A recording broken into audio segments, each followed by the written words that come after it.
Адвокатот Петре Шилегов побара судот да ја прекине постапката за пожарот во Кочани, бидејќи како што истакна, нарушена е рамноправноста на обвинетите на оние од јавното обвинителство и на полицајците обвинети од обвинителството за гонење на организиран криминал и корупција.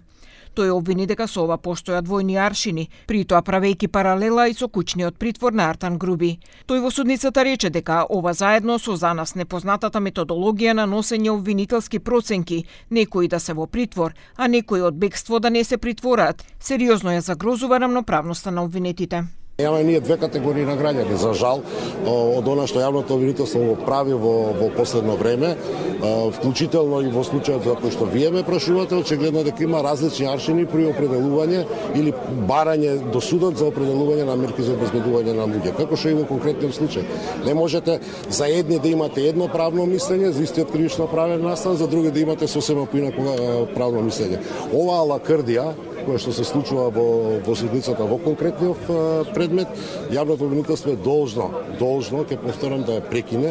По ова реагира од јавното обвинителство, откаде вела дека тие не може да се изјаснат по ваквиот предлог, а воедно и судот го отврли барањето. Реагира и родителите кои бараат судскиот процес да ја добие својата динамика.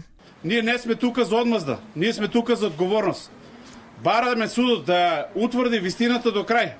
Ово не е политичко прашање, ово е прашање за правдата и безбедност. Денес бараме правда за нашите деца. Утре ово може да биде прашање на безбедност за секој дете во оваа држава.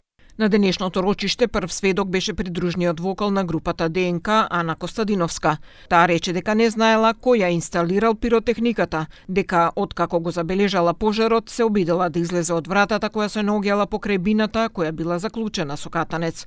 Во тој момент се упатила кон главниот излез, пошто настанало стампедо, а имало чад кој терал на спиење.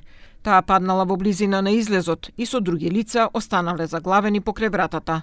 Инаку во судницата, адвокатката на сопственикот на Пулс Дејан Јованов побарала тој да се премести и притворот да го издржува во затворот Идризово, поради, како што рече, нечовечкиот и понижувачки однос на затворскиот персонал во затворот во Куманово.